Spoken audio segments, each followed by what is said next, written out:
nós damos continuidade a esse evento, ao 8º Colóquio Internacional de Direito e Literatura. Eu abro os trabalhos dessa manhã, gostaria de cumprimentar a todos na pessoa do professor Nelson Camargo, que é o presidente da RDL e o gestor de todo esse evento deste ano. Então, meus cumprimentos, professor Nelson. E assim como foi feito ontem, não posso deixar de registrar aqui, né, e um agradecimento muito especial ao professor André Caran e à professora Henriette, que na verdade idealizaram tudo isso e permitiram que tudo isso hoje aconteça e continue acontecendo, né, para além deles, independentemente deles, mas sempre com eles. Tá? Então fica aqui o meu registro. Tá ligado? Eu que não estou falando alto o suficiente.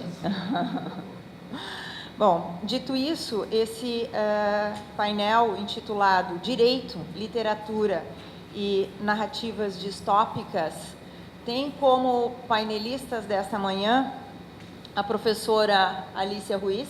Bom dia, professora, bem-vinda novamente ao CIDIL. A professora Alicia Ruiz, ela é doutora pela Universidade de Buenos Aires. Ela é professora da mesma faculdade, professora de Teoria Geral e Filosofia do Direito na Universidade de Buenos Aires.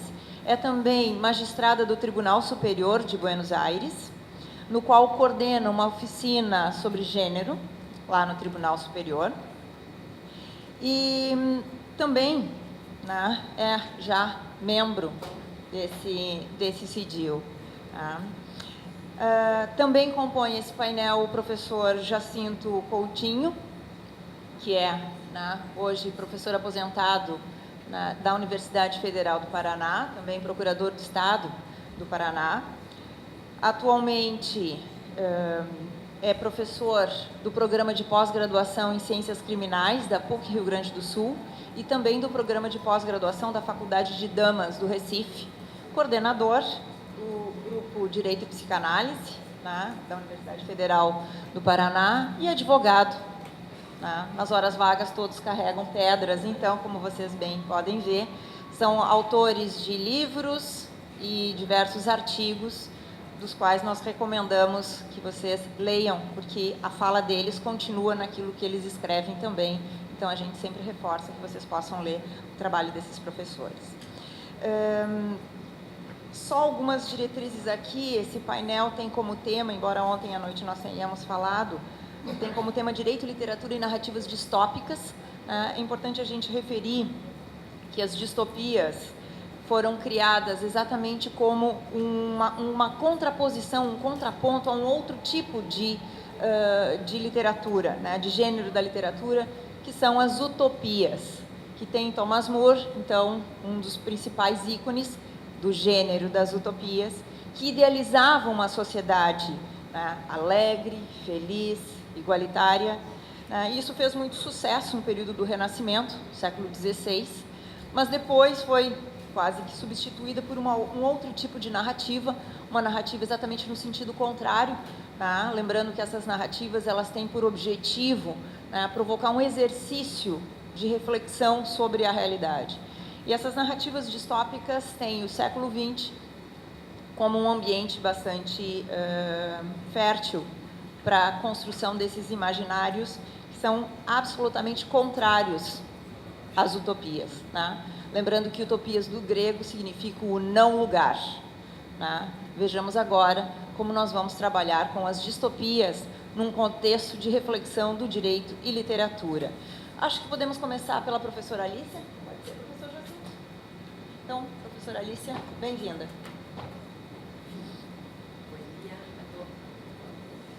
Tá.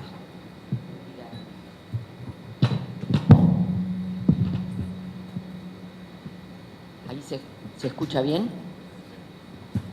Buen día a todas, a todos. Es un honor para mí estar otra vez en una jornada de Derecho y Literatura, esta vez en la ciudad de Victoria, a la que conozco en esta ocasión. Es una ciudad de Brasil que no conocía. Agradezco mucho a la universidad y muy especialmente al profesor Nelson y a todo el esfuerzo y las gentilezas que ha tenido conmigo y con Cárcova y creo que con todos los argentinos y rioplatenses que hemos venido aquí. De manera que voy a tratar de ser lo más ajustada posible en el tiempo y solo quiero explicar muy brevemente que voy a hablar seguramente más de narrativa y de distopía y de literatura que de derecho, pero algunas de las referencias al libro que he elegido, al romance que he elegido para tener como eje literario, aparecen en ese texto algunos señalamientos que son reflexiones de la autora respecto del derecho, aunque no estén presentadas así. La novela que voy a trabajar en una parte del texto se llama Kentuckys y su autora es una muy joven escritora argentina, Samantha Schweblin, que vive desde hace ya unos cuantos años en Berlín y escribe cuentos y novelas. Y esta es la última novela, bien distinta de los romances que había escrito antes. Por esa razón titulé mi intervención Ser Kentuckys o tener un Kentuckys. Y ya vamos a ver de qué se trata. Me pareció interesante colocar como epígrafe una reflexión de Ursula Le Guin de su libro Los desposeídos, que dice: vivimos en el capitalismo, su poder parece invencible. Aún así, el divino derecho de los reyes también lo parecía.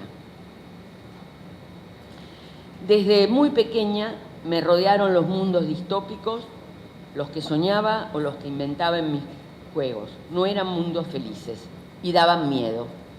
Cuando definitivamente me atrapó la lectura y cuando los libros se convirtieron en amigos inseparables, las distopías siguieron a mi lado y la ciencia ficción se incorporó para siempre en mi universo literario.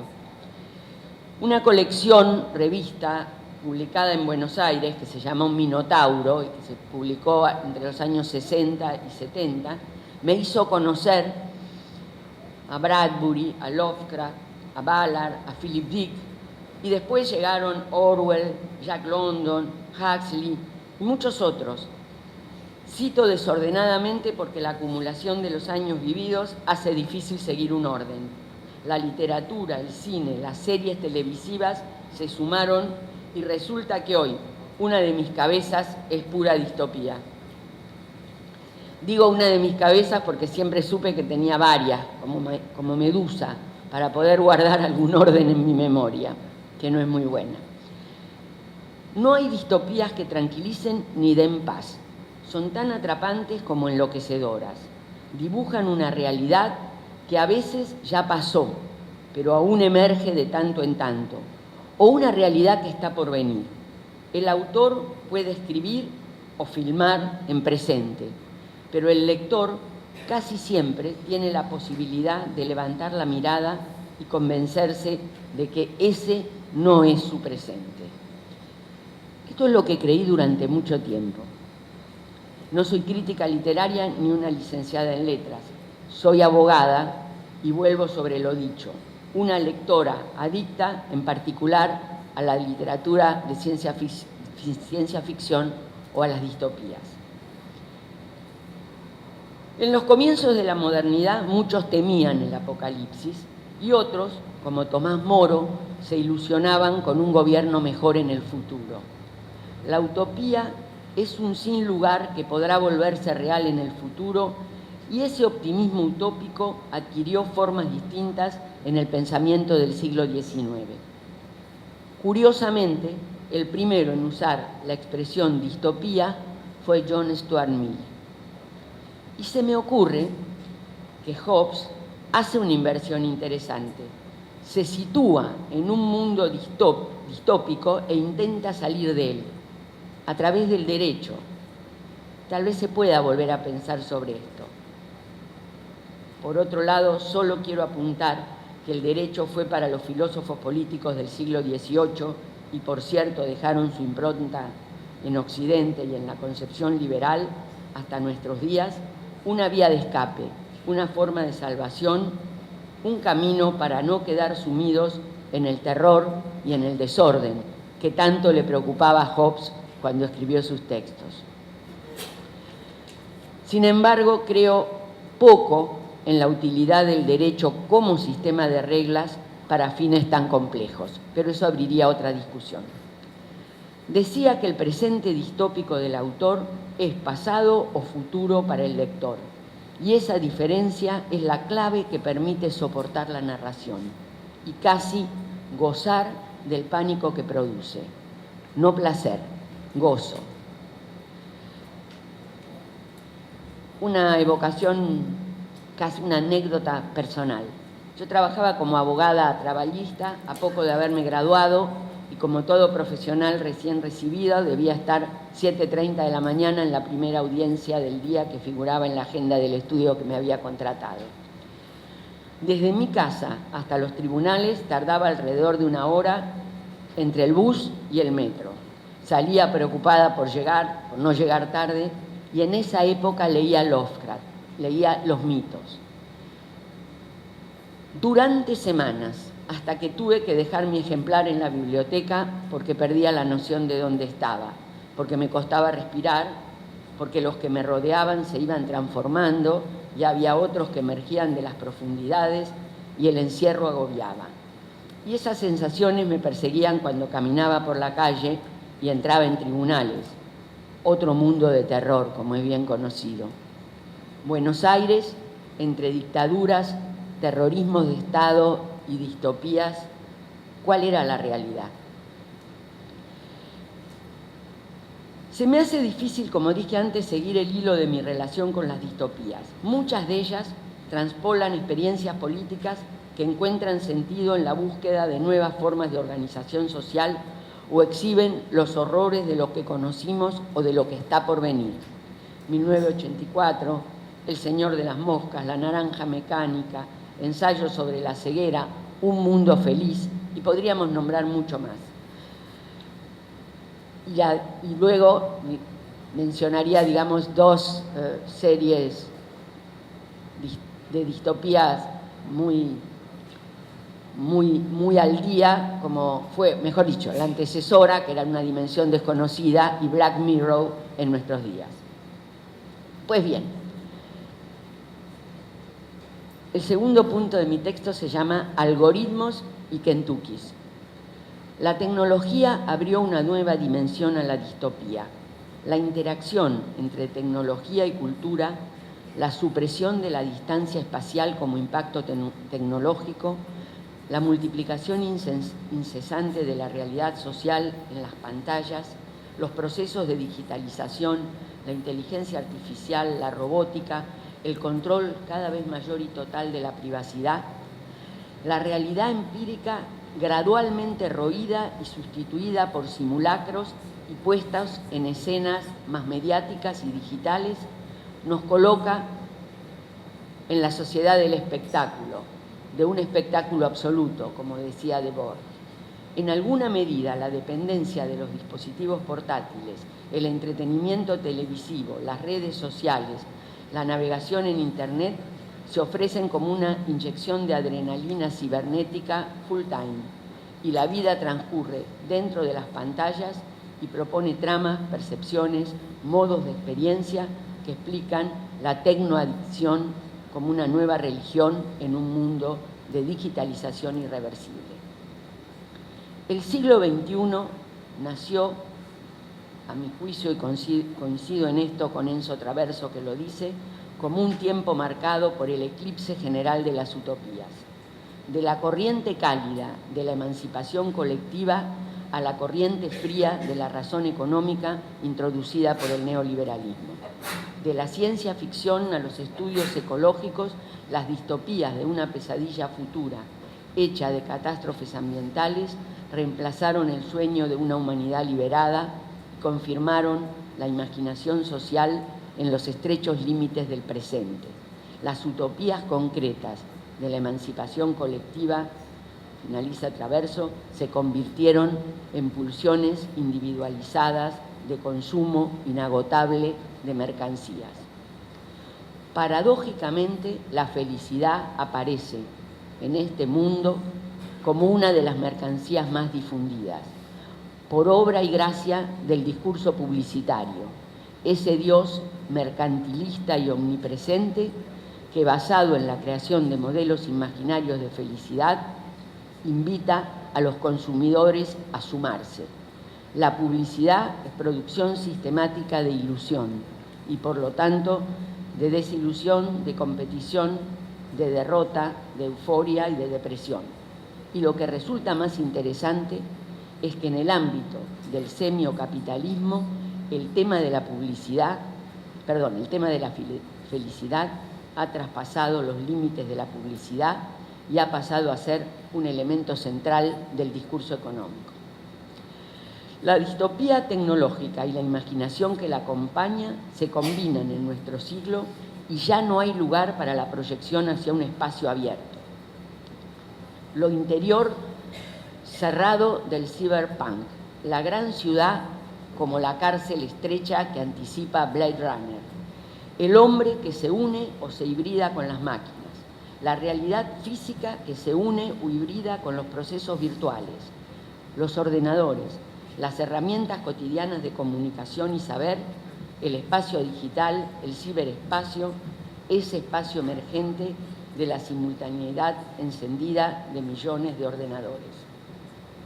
La trascendencia no es ya por la comunicación con un Dios, sino por la conexión en el ciberespacio.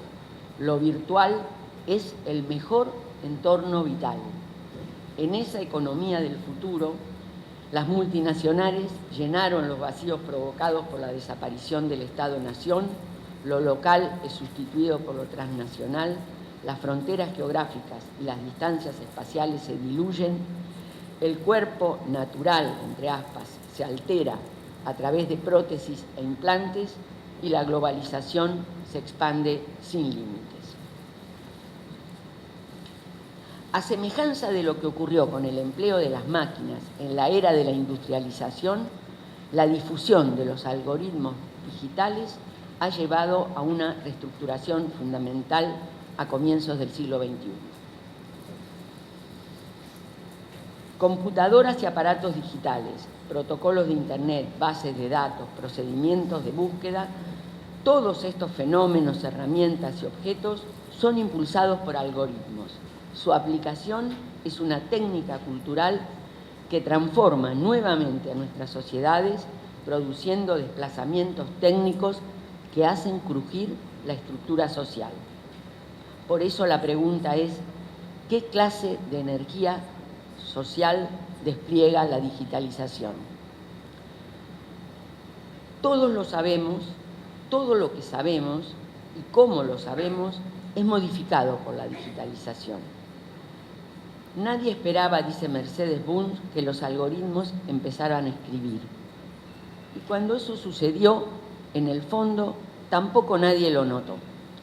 Los algoritmos transforman nuestra idea de lo que significa pensar exactamente del mismo modo en que las máquinas revolucionaron nuestra noción del trabajo en el siglo XIX.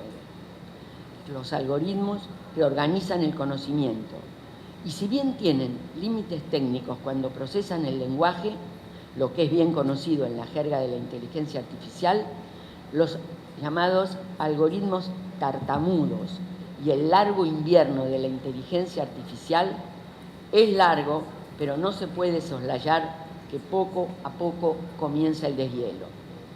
Aun cuando las máquinas no entiendan, pueden procesar enormes cantidades de datos. Y este aprendizaje estadístico, lo mismo que el reconocimiento automático de voz, permite calibrar cada vez más y mejor lo que los humanos llamamos significado, captar cada vez con más precisión el contenido conceptual de una palabra. Los algoritmos ya pueden procesar en distintos contextos que una palabra cambia de sentido. Los algoritmos se emparentan con los juegos del lenguaje. Y estas consecuencias se proyectan en el comportamiento humano y en su relación con la búsqueda del conocimiento, que se difunde en un estado completamente nuevo, al que se accede desde cualquier lugar. El cloud, la nube, reemplazan a las bibliotecas, a las libretas de notas, a las escuelas, como ese fenómeno que aparece tan bien contado por Eco en El nombre de la rosa, cuando el conocimiento empezó a migrar de las iglesias y de los conventos y empezaron a aparecer las universidades, que también parecían un espacio abierto a todos, aunque sabemos que eso no ocurrió. Lo cierto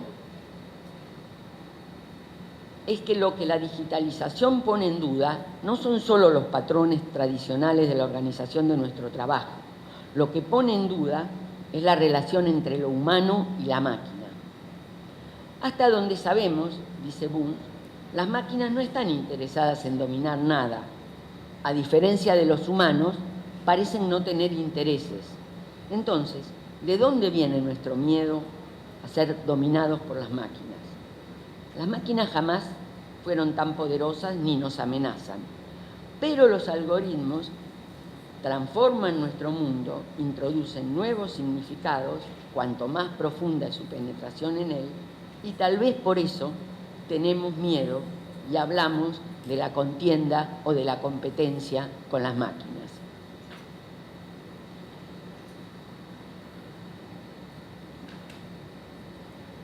Porque en nuestras sociedades occidentales el conocimiento digital constituye un desplazamiento social, porque el dinero ya no es lo único que mueve la economía. Información y conocimiento son medios de producción que producen efectos sociales. Donna Haraway propone en un libro apasionante que se llama Seguir con el problema, una distinción entre las dos posturas clásicas respecto a esto del miedo a las máquinas o la contienda con las máquinas. Y las propone y discrepa fuertemente con ambas porque le parecen insuficientes. Ella dice que hay dos respuestas más o menos habituales frente al miedo tan humano de ser apropiado por las máquinas. La primera es fácil de describir, dice, y creo de descartar. Se trata de la fe cómica en las soluciones tecnológicas, ya sean seculares o religiosas. De alguna manera, la tecnología vendrá al rescate de sus traviesas y astutas criaturas, los humanos. O lo que vendría a ser lo mismo, Dios vendrá al rescate de sus desobedientes, pero siempre esperanzadoras criaturas. Ante esta conmovedora estupidez, dice Haraway, sobre las soluciones tecnológicas, a veces es difícil recordar que sigue siendo importante el sumarse a proyectos tecnológicos situados y a sus gentes. No son el enemigo, pueden hacer muchas cosas importantes para seguir con el problema, que es el título del libro y el núcleo de la hipótesis que ella sostiene. La segunda respuesta, más difícil de descartar, es probablemente aún más destructiva. Una posición en la que se da por terminado el juego, en la que se dice que ya es demasiado tarde y no tiene sentido intentar mejorar nada, o al menos no tiene sentido tener una confianza activa, recíproca, en trabajar y jugar por un mundo renaciente. Dice Donna, conozco personas de la comunidad científica que manifiestan este tipo de cinismo amargo, algunas que se describen a sí mismas como críticas culturales o progresistas en política, también piensan así. A veces los científicos y otras personas que piensan, leen, estudian y se preocupan, saben demasiado y se les hace demasiado pesado. o llegan a la conclusión de que la vida en la Tierra, que incluye a las personas de una manera tolerable, ha llegado realmente a su fin y que realmente se acerca el apocalipsis.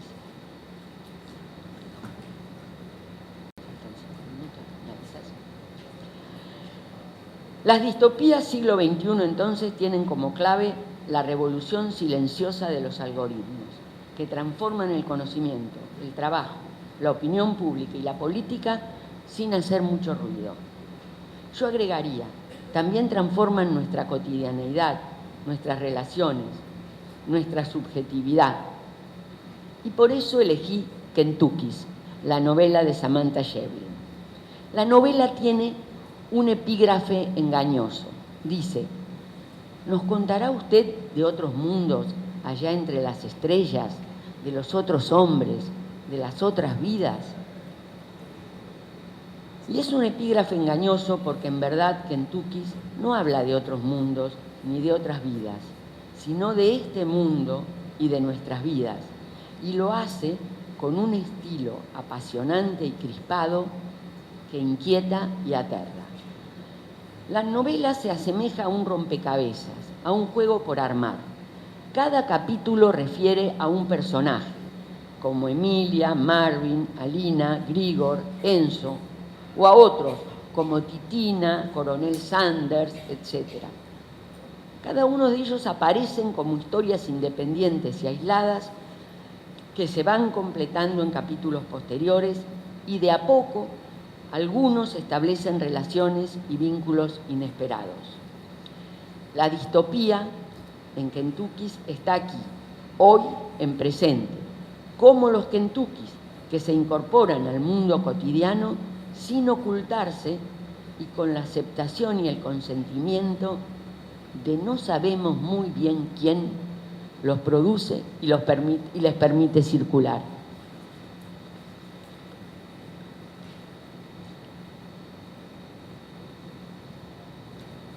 Sujetos y Kentuckys.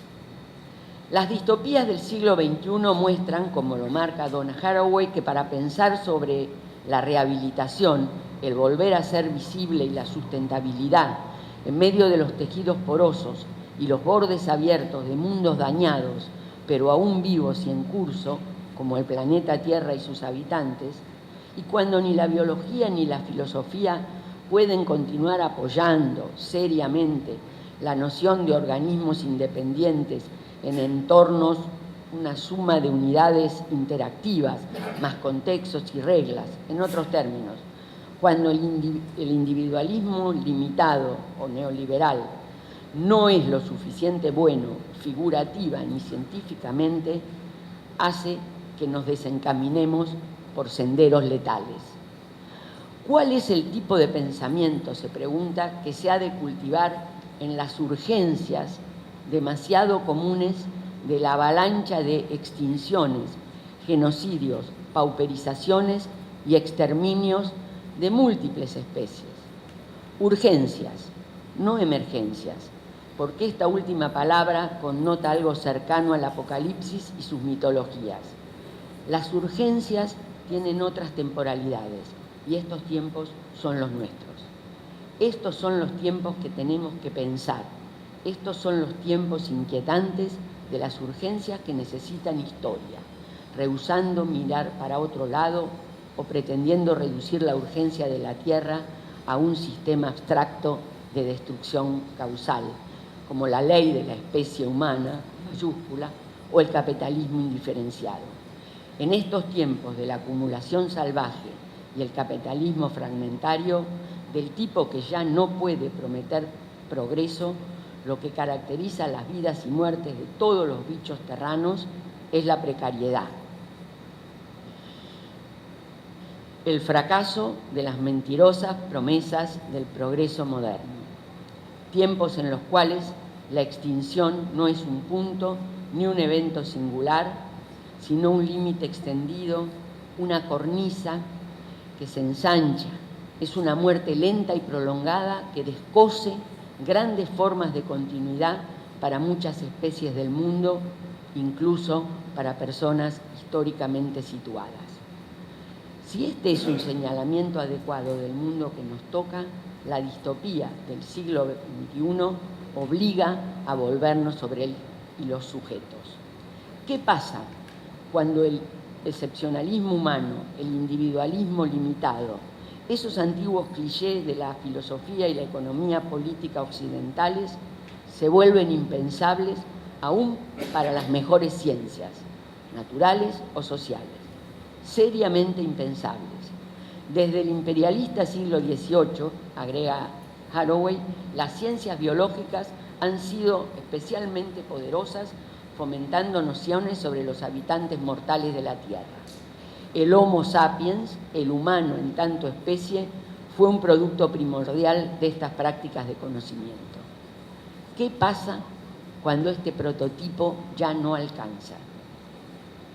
¿Qué pasa cuando las mejores biologías del siglo XXI no pueden hacer su trabajo con la suma de individuos limitados y contextos, con contornos, organismos o genes, más lo que sea que necesiten? No puede sostenerse ni la riqueza desbordante de los conocimientos, ni tampoco a las personas en deuda con Occidente, que no pueden verse a sí mismas como individuos y sociedades de individuos en historias exclusivamente humanas. Muy sintéticamente retomo la novela de Samantha Schweblin. El argumento es así. En miles de lugares del mundo, y casi siempre en los hogares, aparecen Kentuckys, que no son fantasmas, ni mascotas, ni robots. Son ciudadanos reales. Y la cuestión es, como circula en las redes, que es una persona que vive en Berlín no debería poder pasearse libremente por el living de otra que vive en Sydney, ni alguien que vive en Bangkok desayunar junto a mis hijos en mi departamento de Buenos Aires, en especial cuando esas personas que dejamos entrar en casa son completamente anónimas. Los Kentuckys son ciudadanos de formato peculiar. Vienen en cajas, son conejos, coellos, dragones, gatos, cuervos, topos, y en general se asemejan a peluches de baja calidad. Se conectan y se cargan y un manual de usuario proporciona las instrucciones. Todos llevan número de serie. Una de los personajes de la novela dice: las cajas eran de impecable diseño, como las del iPad o el iPhone. En mi caso, un Kentucky costaba $279 en México y no había dos iguales, eso estaba garantido. Las cámaras que portaban los Kentucky a veces podían ver en lugares oscuros y algunos Kentuckys eran impermeables. Cuando Alina, una de las protagonistas, sacó las etiquetas de seguridad y abrió el paquete, olía a tecnología, plástico y algodón. No había que conectarla a nada, titilaba a cada rato y se activaba automáticamente. Lo único que quedaba en manos del usuario era colocar al Kentucky en su cargador. Al fin encontró lo que buscaba. La primera vez que el amo de un Kentucky, aquí empieza a ser interesante la distinción entre ser y tener un Kentucky. La primera vez que el amo de un Kentucky ponía a cargar su dispositivo, debía tener, dice Samantha Schweblin, paciencia de amo. Había que esperar que el Kentucky se conectara a los servidores centrales y a que éste se linkeara con otro usuario, alguien en alguna otra parte del mundo que deseara ser Kentucky. Hasta entonces no pasaba nada. Decepcionada, Lina volvió a revisar el contenido de la caja y le extrañó que más allá del cargador y el manual no viniera ningún dispositivo para manejar al Kentucky. Ni siquiera podía prenderlo o apagarlo. Hojeó el índice del manual. Se preguntó si no habría parámetros de selección de ese otro usuario que sería su Kentucky, características que ella pudiera personalizar, y aunque buscó varias veces en el índice, también pasando algunas páginas a ojo, no encontró ninguna pista. Alina Esamo tiene un Kentucky y no sabe quién es, qué puede hacer el Kentucky, que es su esclavo. Otro personaje, Emilia, que es una mujer sencilla que vive en Chile, me parece que es, y que tiene su hijo en Japón, recibe uno de los muchos regalos de su hijo y un mensaje en el viejo computador que tenía, que le pedía un número de serie. Luego la pantalla parpadeó de nuevo y leyó número de serie aceptado y por fin conexión de Kentucky establecida. En la pantalla del programa se mostraba un teclado de controles, como cuando se jugaba la batalla naval. Seleccionó uno de los controles que proponía la acción despertar. Un video ocupó gran parte de la pantalla. En el video Emilia vio la cocina de una casa, se oyó un murmullo suave, una voz femenina, le estaban hablando en un idioma que no comprendía ni una palabra. La chica volvió a hablar y el programa preguntó con otro recuadro si tenía que habilitar al traductor. Emilia aceptó el recuadro, seleccionó Spanish y cuando la chica le habló, otra vez en un subtítulo escribió sobre la imagen: ¿me escuchas? ¿Me ves? La chica leía y asentía, espiándola cada tanto sobre el manual, y le habló en su idioma inentendible. Entonces vio en la pantalla de su controlador una nueva ventana que ofrecía la opción dormir y también la de despertar.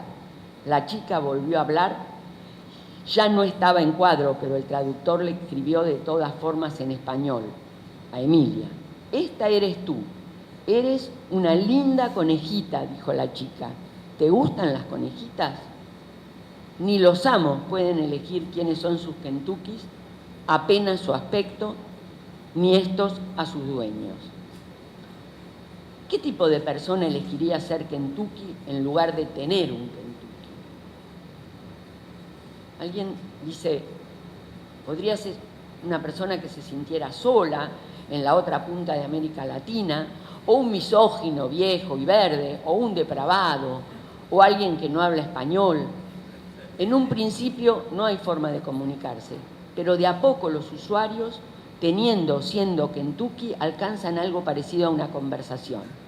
Los Kentuckys abren o cierran los ojos, gritan, parpadean. Era tierno que no hablara, pensó un Kentucky amo.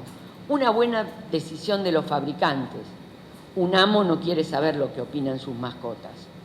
Lo comprendió enseguida, era una trampa. Conectar con ese otro usuario, averiguar quién era, también era decir mucho sobre uno. A la larga, el Kentucky siempre terminaría sabiendo más de ella que ella de él. Eso era verdad, pero ella era su ama y no permitiría que el peluche fuera más que una mascota. Al fin y al cabo, una mascota era lo que necesitaba. No le haría ninguna pregunta, y sin sus preguntas, el Kentucky dependería solo de sus movimientos. Sería incapaz de comunicarse. Una crueldad necesaria. Muchos adolescentes que eran amigos entre sí y eran Kentuckys compartían las experiencias sorprendentes y terribles que los rodeaban. Marvin, por ejemplo, es dragón y está encerrado en la vidriera de un negocio en una ciudad que desconoce.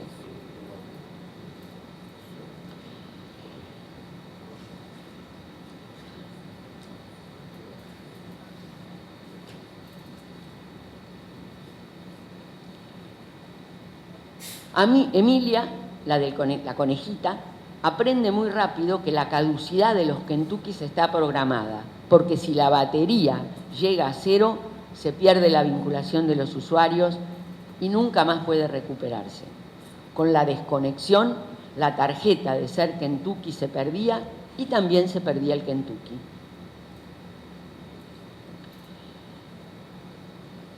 ¿Cómo circulaban los Kentuckys en el mundo?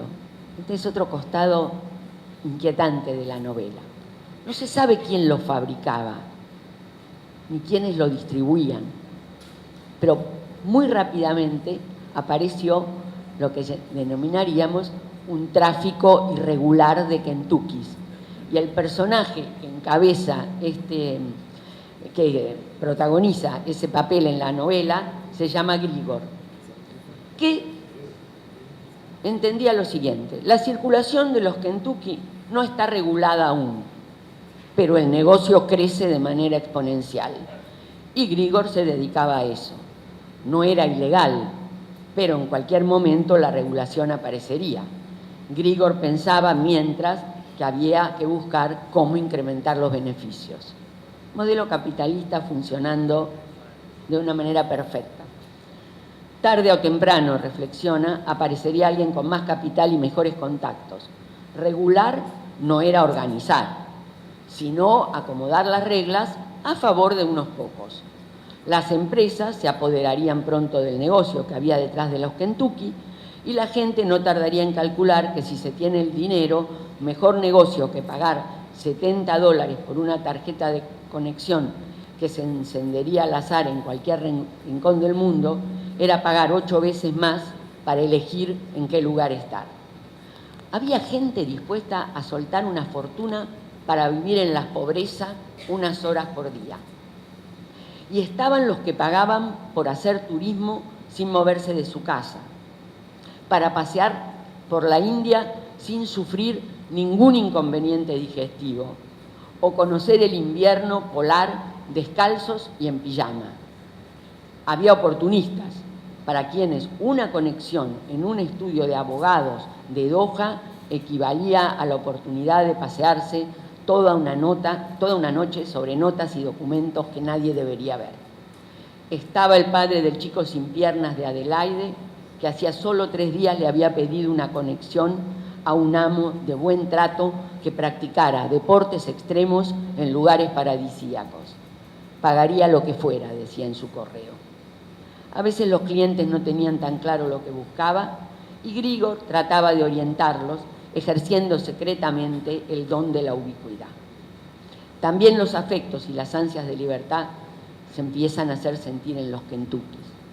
Marvin quiere salir de la vidriera y quiere conocer la nieve.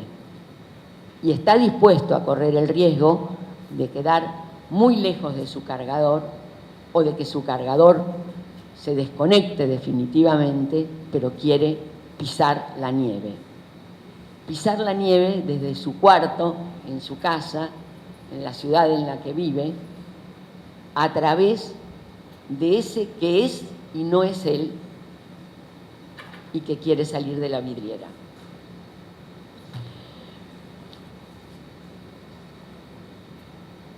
La necesidad imperiosa del lenguaje aparece también para los Kentucky. A Marvin le costaba asimilar tanta información, quería saber y no sabía cómo preguntar.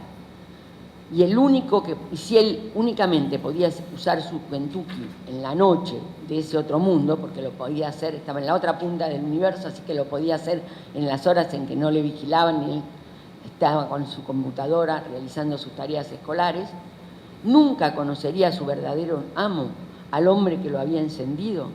Una noche ella le dijo: mi hijo tiene uno como tú en su casa y hablan con el código Morse. Aprende y así charlamos. Con la palabra llega el reclamo por la libertad. Marvin sale de la vidriera, también del local, anda por la calle y alcanza la nieve. A veces un Kentucky guiña el ojo a su ama o se acerca a ella y la excita. Algún otro intenta escapar y es atropellado en la ruta.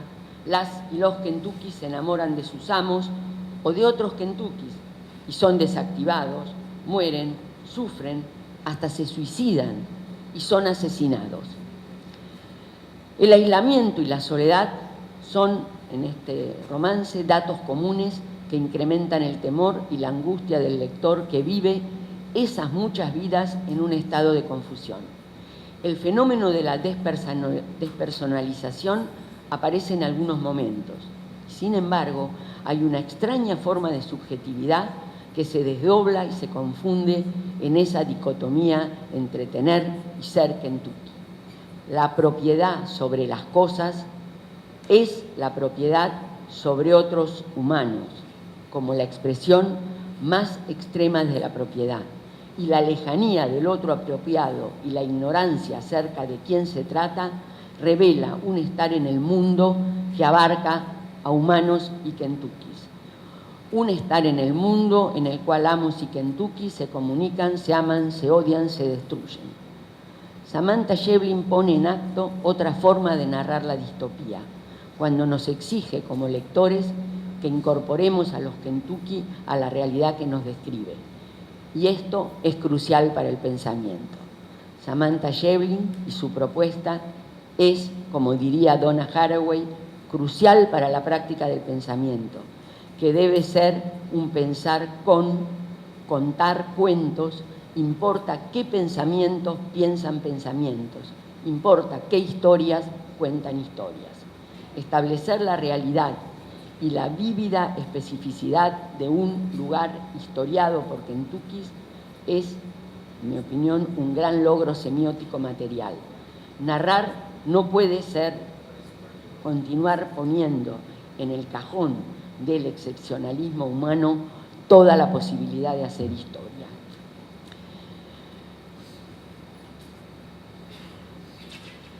Pensar debemos. Esto significa simplemente que debemos cambiar la historia, que la historia debe cambiar. Le Guin escribe: por lo tanto busco con cierto sentimiento de urgencia la naturaleza, el sujeto, las palabras de la otra historia, la no contada, la historia de la vida.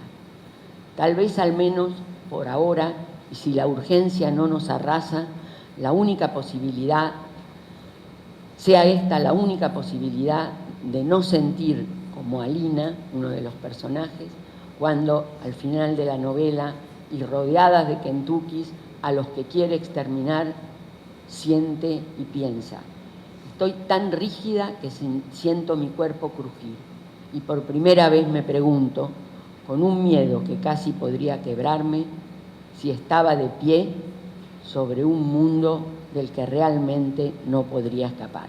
Gracias.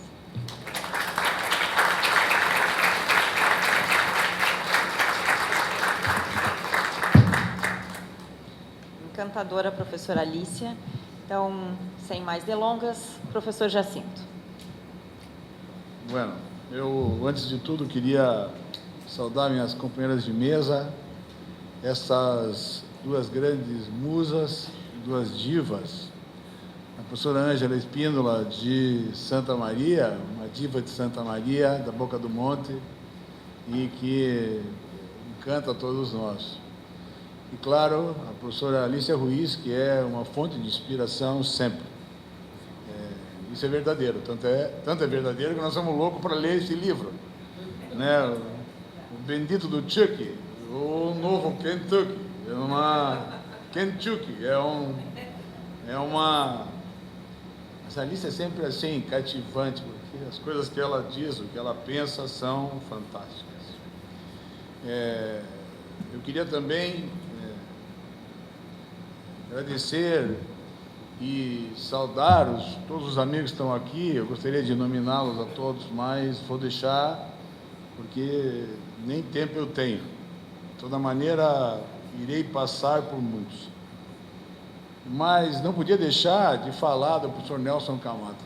Nós sabemos todos, porque de uma certa maneira todos nós já organizamos encontros em tudo quanto é parte, e sabemos a dificuldade que é, do Alberto em Campo Basso, do Jorge em Neuquén, do Carco Vanaúba, né? O Alfredo em Caxias do Sul, em Foz do Iguaçu. A gente sabe o que é isso, a gente sabe a dificuldade que é fazer um encontro. Mas dessa vez é pior, né?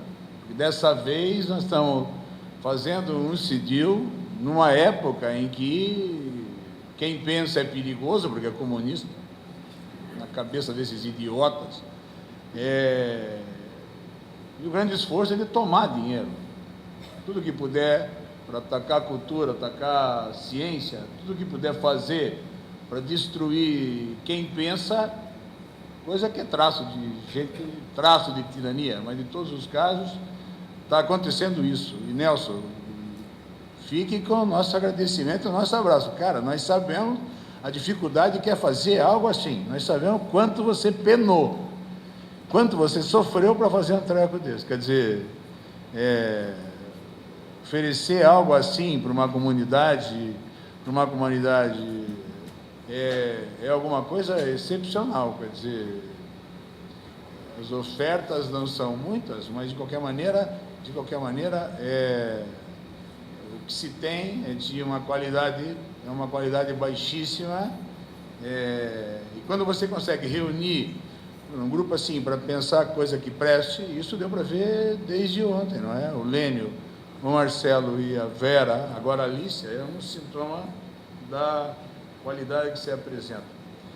Portanto, fica o meu abraço e o meu reconhecimento, porque eu sei o que é isso. Eu sei a dificuldade que é organizar. Você não imagina que foi, por exemplo, Jorge, ter que organizar um tarefa em Neuquén, e você acompanhar isso, eu me divertindo, porque do Luiz Miliante a perguntar coisa, aquela banda de italiano, enfim, aquele bando que foi para Neuquén, no negócio do Rafael e de Jorge, e depois eu descubro pelo André que o cara que a Alicia estavam lá, quer dizer, o problema dele aumentou mais ainda.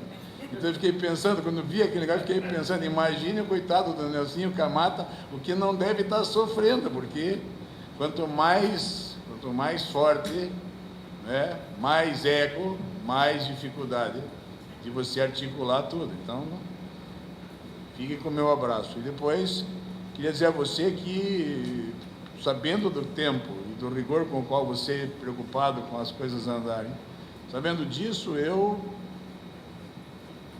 roubei a minha articulação e botei a minha articulação no papel. Botei a minha articulação no papel para poder cumprir o tempo que eu tenho. E as minhas 4 páginas serão talvez suficientes para poder mostrar o que eu queria de fato dizer, coisa que, se eu falo, não conseguiria mesmo acabar. Logo, para você não ficar desesperado, eu vou passar meu texto. E claro, o texto, evidentemente, é um pouco reflexo do que eu pensei a respeito desse tema. Portanto, sou eu que estou de corpo e alma metido nele. É interessante começar com uma afirmação. Distópico é o homem. Ora, nada é mais imperfeito, nada é mais furado, mesmo porque onde falta algo que desarruma tudo. E claro, nada é mais opressor e oprimido que o próprio homem. É como se ele já viesse de fábrica com um defeito de fabricação, logo imperfeito. O homem vem com vício redibitório. Isso, a falta, ou o que falta, não se conserta. Antes, pode piorar. O princípio do prazer, como dizia Freud, choca-se sempre com o princípio da realidade. Isso produz ânsia, um pouco mais produz angústia e por aí vai. Mas também mal-estar e culpa, como Freud disse no mal-estar da civilização. Por isso, Freud e a psicanálise são imprescindíveis. Freud era também um grande literato. Por eles, Freud e a psicanálise, a narrativa é sempre distópica. No que a palavra diz, o sujeito, ou seja, o sujeito do inconsciente, diz. E diz... Como é que eu falo baixo? Tá assim, eu não posso ler e... Onde eu estava? Deixa eu ver aqui. Por eles, ou seja, Freud e a psicanálise, a narrativa é sempre distópica. No que a palavra diz, o sujeito, isto é, o sujeito do inconsciente, diz. E diz desde o seu lugar, ou seja, aquele onde A é diferente de A, e ao mesmo tempo A é igual a... Eis o lugar do inconsciente. Ali ou dali não terá lugar uma estrutura imaginária e perfeita para a felicidade. Por outro lado, na modernidade, realinhou-se um lugar para o Estado, com o conjunto dos poderes, menos os que se não podiam ceder. Todos perderam para que ele se pudesse constituir forte, e assim foi mitologicamente claro, para que se pudesse fundar uma ordem após o pacto e com ele a superação do estado de natureza, como queria Hobbes. Assim, o Estado deve editar as leis, começando pela Constituição, mas se submete a elas, como pessoa que é, embora jurídica, e começa seu mistério pela proteção do cidadão, que lhe cede os poderes justo para isso. Foi uma tentativa utópica, imaginária, de um dever ser, seria cumprido. Ela poderia dar certo se o direito, aí compreendido as leis e tudo mais que cabe, fosse levado a sério. Eis porque, fora dele, a opressão se impõe, mesmo que os atos, mormente dos órgãos do Estado, sejam praticados em nome do bem comum, como queriam os utilitaristas, como Jeremy Bentham e John Stuart Mill, ou das opiniões públicas, como queria por todos Carl Schmitt. Aqui, em uma estrutura de civil law, sai o direito, e em especial as leis, e entra um moralismo panfletário e inaceitável. Gente que quer impor aos outros o que não cumpre como regra para si mesmo. Em suma, só goza. Coisa assim, quiçá só João de Deus explica. As narrativas distópicas, embora se saiba, seja muito discutível o modo como se analisa o que ela faz, tornando-se o oposto, de certa forma, do perfeito. Portanto, as narrativas distópicas, diante deste quadro do homem e do direito, tratam sempre da desordem e tentam relembrar o medo que se tinha no estado de natureza. Quem sabe do medo da morte violenta, como queria Hobbes. Eis então, só para se ter exemplos, o lugar de 1984, de George Orwell, Fahrenheit 451, de Ray Bradbury, e O Admirável Mundo Novo, de Aldous Huxley. É uma crítica pesada à estrutura da sociedade, por uma construção imaginária de um futuro no qual um poder central oprime e descarta os desajustados. Para se ter uma ideia dessas realidades, com a narrativa distópica, valeria ver o texto de Leomir Cardoso Hilário, que está nos Anais de Literatura de Florianópolis. Ele destaca características desses livros, para traçar bases contemporâneas ou leituras contemporâneas. E dentre elas, o controle da subjetividade, a configuração hipertecnológica da atual sociedade e a dinâmica da submissão da cultura à civilização. Desenvolver cada ponto desse seria imprescindível, mas no tempo que eu tenho não dá. É necessário pensar, porém, na base desses 3 livros, que são modelos, digamos assim, como Tomás Moros ou como A Cidade do Sol, de Campanella, é modelo de utopia. Esses são modelos de distopia. Todo mundo trabalha com eles, mas esses 3 pontos são fundamentais de entender. O controle da subjetividade, a configuração hipertecnológica da atual sociedade e a dinâmica de submissão da cultura à civilização. Fico aqui. Tudo isso está correto, mas evidentemente é pouco. E é pouco porque não expressa aquilo que pela palavra que aquilo que pela palavra, é que eu não estou entendendo bem minha letra, desculpa.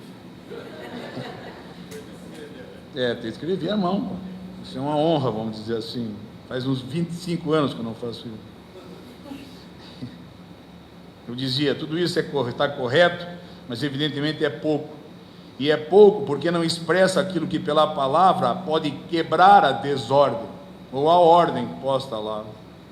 Isso se vê como narrativa distópica em A Vida dos Outros, um filme excepcional que ganhou o Oscar, dirigido por Florian Henkel von Donnersmarck, em 2006, ganhador do Oscar, como eu disse, de filme estrangeiro. Gerd Wissler, um capitão da Stasi, bisbilhota a vida, mesmo que crime algum tenha acontecido, de um grande escritor alemão oriental, Greg Dreyman.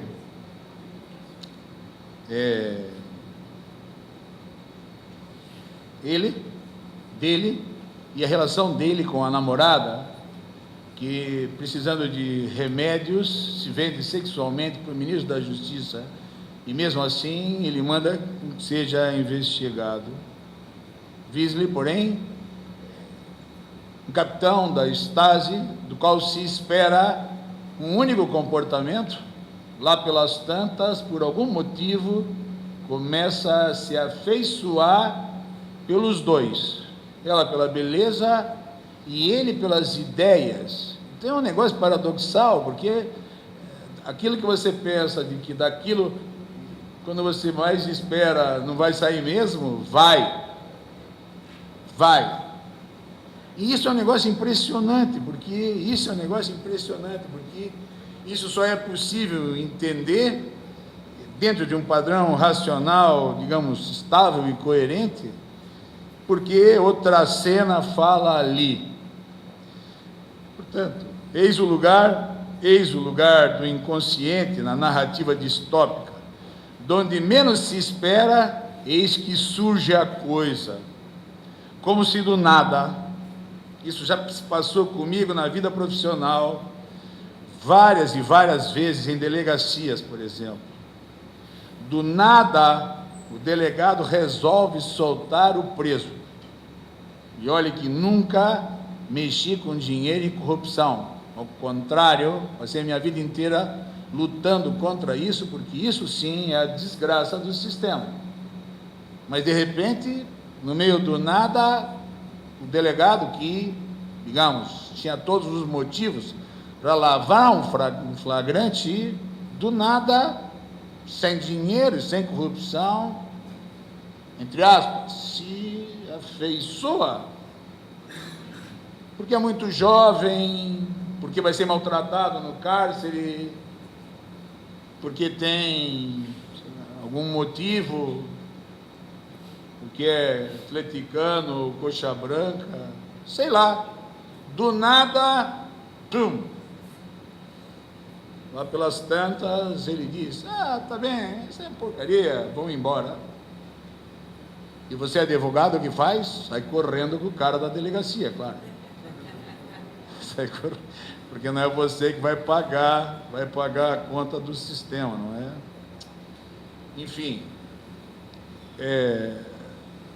tudo isso, ao que parece, e se há de ter uma opção, o exemplo mais acabado de narrativa distópica, vista da forma como se está vendo aqui, está no livro maior da literatura brasileira, que poderia ter dado o Nobel, que se não teve no Brasil, e quem sabe nunca se terá, a partir de gente como Paulo Coelho, por exemplo, que andam nas estantes, não é?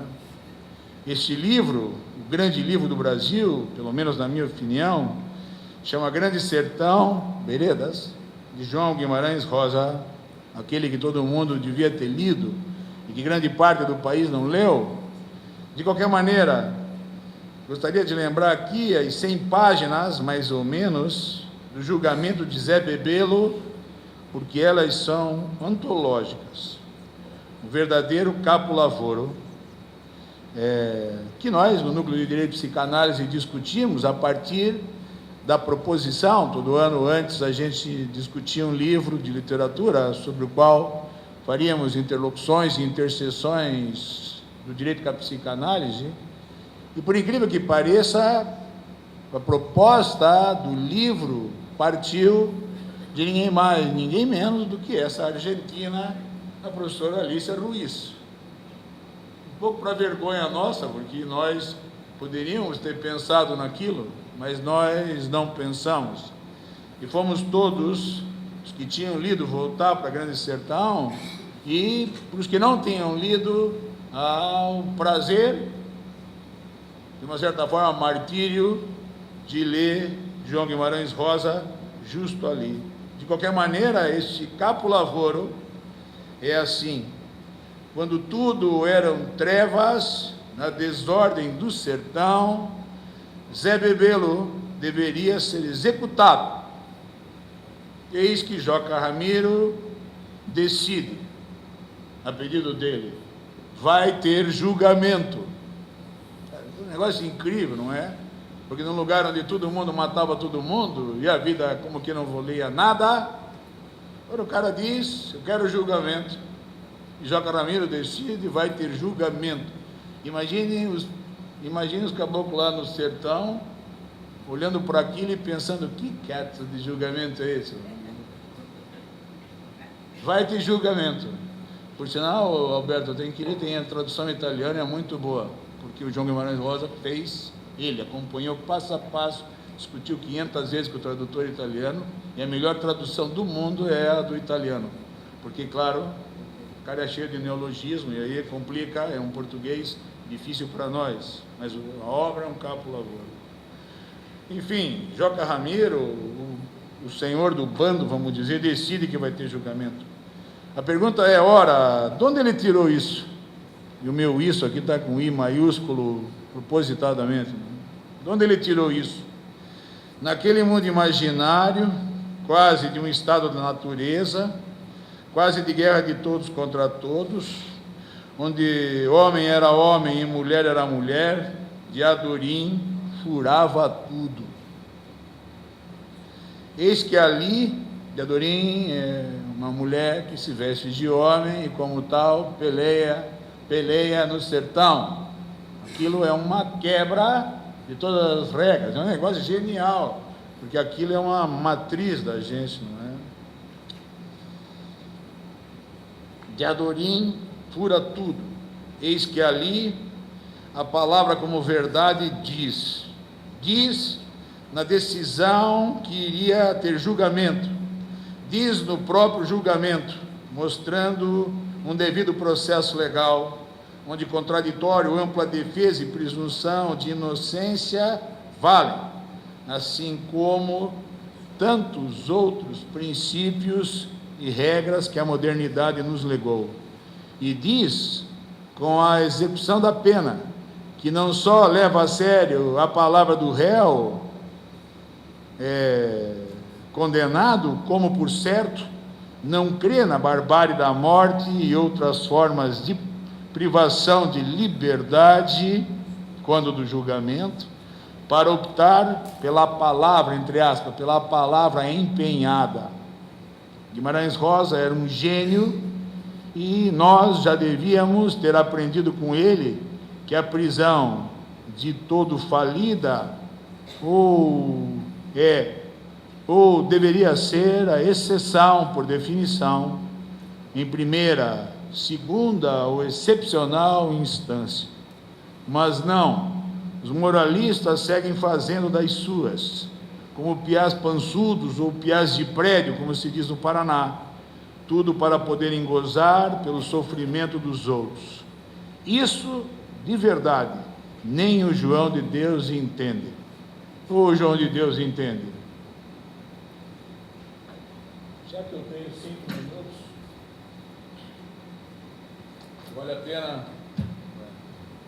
vale a pena só um pouquinho, porque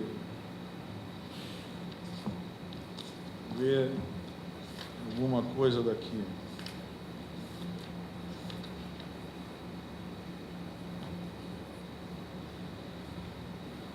Vale reler o julgamento por alguns poucos aspectos da questão da palavra, inclusive para poder perceber como os processos e procedimentos utilizados pela justiça foram, no decorrer do tempo, variando, ora perdendo, ora ganhando o melhor e correto lugar que ela deve ocupar. Zebebelo era homem de palavra, como asseverou Reobaldo, mas agora eu afirmo, Zebebelo é homem valente de bem e inteiro, que honra o raio da palavra que dá. E confirmou o próprio Zebebelo: minha palavra dando, minha palavra as 1000 vezes cumpro. É verdade que ele era um líder, mas não menos verdadeiro que, por ser honrado, as palavras em torno dele tinham uma densidade diferenciada. Basta notar que o julgamento decorrido de um pedido dele mesmo, embora não tivesse sido morto por uma intervenção de Reobaldo, que disse: Joca Ramiro quer esse homem vivo, Joca Ramiro quer esse homem vivo, Joca Ramiro faz questão, a qual acabou difundida por todos.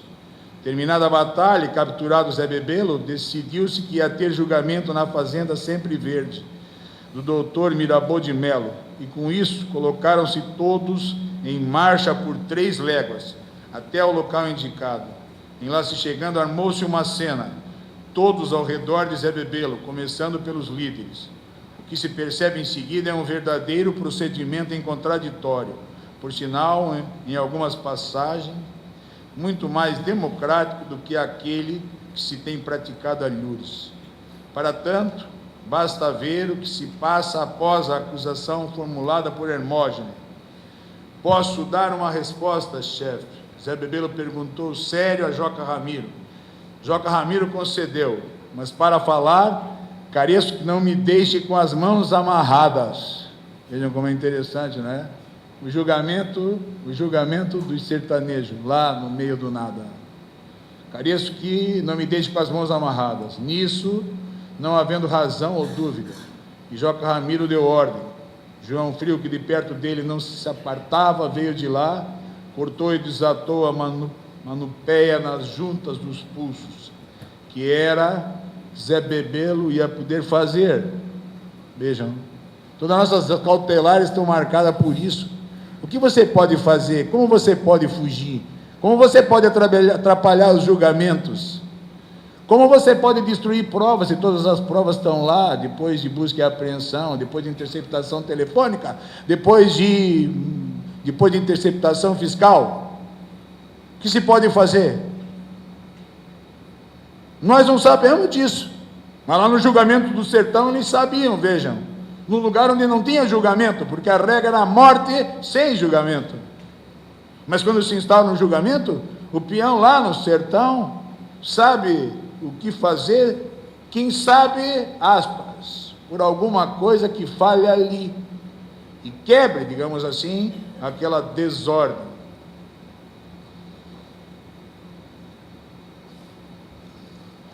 Só mais uma coisa.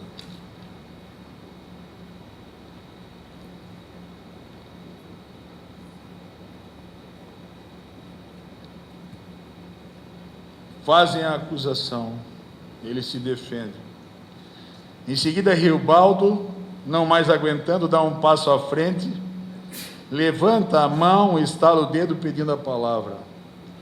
Dê licença, grande chefe nosso, Joca Ramiro, que licença eu peço. Eu que tenho, é uma verdade forte para dizer, que calado não posso ficar. Assim dá um testemunho sobre Zebebelo ser pessoa honrada em face da sua posição peculiar de ter convivido com ele. E é chefe jagunço de primeira, sem ter ruindades em cabimento, nem matar os inimigos que prende, nem consentir de com eles se judiar. Isso afirmo, vi, testemunhei.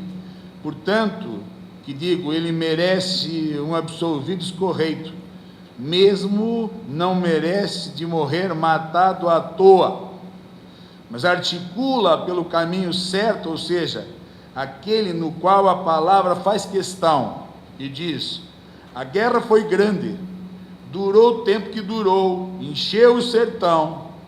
Pois então, gente, eu de se dizer que aqui na Sempre Verde vieram se reunir os chefes todos dos bandos, com seus cabras valentes, montoeira completa, e com o sob-governo e Joca Ramiro, só para no fim, se acabar com um homenzinho sozinho, se condenar de matar Zé Bebelo, o quanto fosse um boi de corte.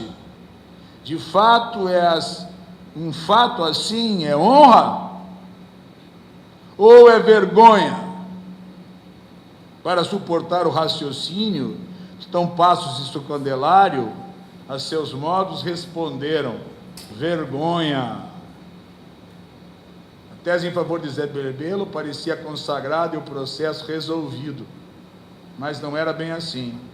A decisão em um processo, como se pode intuir, carece de execução, ou seja, os meios que a tornem efetiva.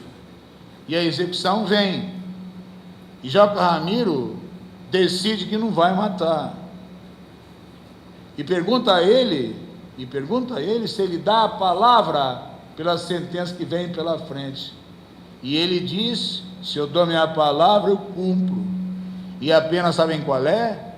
Você vai para Goiás, e fica lá em Goiás, até que eu morra, e você possa voltar. Ou seja, esse trecho só garante para nós a bosta da justiça que nós estamos fazendo, onde você não tem olho para olhar para as pessoas, onde você não tem entendimento. Isso não é um corte de uma narrativa onde o que se tem é justo o que se não tem na cidade, justo o que se não tem nas Minas Gerais. Tanto que vocês viram, ele diz, é um sobregoverno, Joca Ramiro, porque ele, como um líder vencedor, é dele a palavra da lei. Mas o que vai submerso pela estrutura é alguma coisa que liga essa gente a uma democracia, seja do processo, seja em relação às pessoas, seja em relação a si mesmos. Quem não leu, vale a pena ler isso aí. Termino. Em suma, distópicos somos nós, que não paramos de estudar tudo. Desculpe, aqui é o borrão que eu não tive mesmo como passar, e a minha letra é impossível. Distópico, só a conclusão. Distópicos somos nós, que não paramos de estudar tudo que cai nas mãos, para seguir fazendo críticas a um mundo onde a perfeição, aparentemente, só se aproxima para alguns. Distópicos somos nós, que fazemos críticas não pela crítica, como de certa forma os hetéticos, porque lemos e acreditamos na 11ª tese sobre Feuerbach, de Marx. A maioria, estão escutando, né? Sem ser comunista. As pessoas metem camisa da União Soviética, como o Lênin aqui agora, mas é porque é a camisa do Yashin. Vocês devem saber quem é Yashin, mas se não sabem, o famoso Aranha Negra, que não é o caso do Lênin, que é um frangueiro, mas em todos os casos, o Lênin com a camisa da União Soviética não quer dizer para vocês que ele é comunista, quer dizer para ele que ele é um baita goleiro, que, como todo bom gremista, começou lá no Internacional de Santa Maria, né, Lênin? Lá no Santa Maria. Eu estou brincando com as palavras, mas o que eu estou querendo dizer, na verdade, que nós não fazemos uma crítica pela crítica, nós acreditamos naquilo que Marx disse na 10ª tese sobre o Feuerbach, ou seja, porque não só nós lemos e acreditamos na tese, mas porque, justo por isso, nós sabemos que é preciso transformar o mundo, e não só descrever o mundo. Cada vez que eu vejo o Lênin reclamar que a dogmática é uma merda, desculpem a palavra, mas é assim que ele diz, palavra simples, ou nojenta, vamos dizer assim, cada vez que ele diz isso, o que ele está querendo dizer é que a nossa dogmática, sendo meramente descritiva, é uma dogmática que não doutrina, principalmente na doutrina. Tem uma jurisprudência que não diz nada, quando diz, falseia os fatos, falseia o direito, falseia a estatística, falseia a porra, falseia, joga na nossa cara a nossa própria imbecilidade, coisa que é inaceitável, a não ser que no mundo utópico que vivemos, alguns vivem, a aparente felicidade que lá se importa, como em Campanella, como em Moros, né, seja alguma coisa que você só consegue perseguindo os outros, aqueles que atrapalham, vamos dizer assim. Distópico somos nós, que mesmo sem dinheiro, e num país, eu ia dizer de que merda, como meu avô dizia, mas não vou dizer, que num país como o nosso, no qual se tenta destruir a cultura e a ciência, insistimos em fazer e vir para o CIDIL, porque aqui, por certo, podemos falar mais que nas salas de aula e nos tribunais. Aqui podemos dizer mais, podemos dizer algo mais ou menos assim, que só alguns conseguem dizer. Gostaria que Vossa Excelência, ministro Fachin, julgue o artigo 283 do CPP com a mesma literalidade que julgou o artigo 403, né, Lênio? Aqui nós podemos falar mais adiante, porque nós temos solo fértil para discutir isso. 4. Distópicos somos nós, que construímos narrativas para tentar não deixar que esse povo sofrido vote no pior e não no menos ruim. Sacaram, né? Como é preciso tirar um véu, tirar a nódoa, tirar a cortina de fumaça que nos separa de um pouco de razão que é necessário ter, para não fazer do outro lado do amor a peça-chave a conduzir a sociedade. Vocês sabem? Nunca tinha razão a dizer que o outro lado do amor é o ódio, e que, portanto, é só uma mudança de chave. Até muito pouco tempo o Brasil era uma grande promessa e nós começamos a ter uma vida melhor, todo mundo na periferia foi comprar carro, cidades encheram de carro, nós não conseguíamos quase andar, etc, etc, etc, as pessoas começaram a comer um pouco mais, etc e tal, parecia que todo mundo se amava, de repente a chave vira e o ódio campeia de uma tal maneira que se a gente não cuidar, vamos todos, depois do primeiro tiro, não saber porque estamos atirando. Portanto,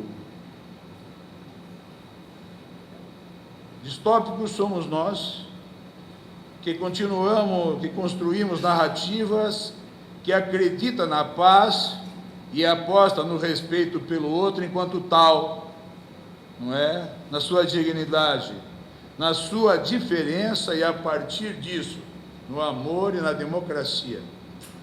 Bueno, moçada, tem mais, mas se deve parar para deixar que cada um possa usufruir ou pensar ou seguir por sua própria conta. Deu meu tempo. Obrigado.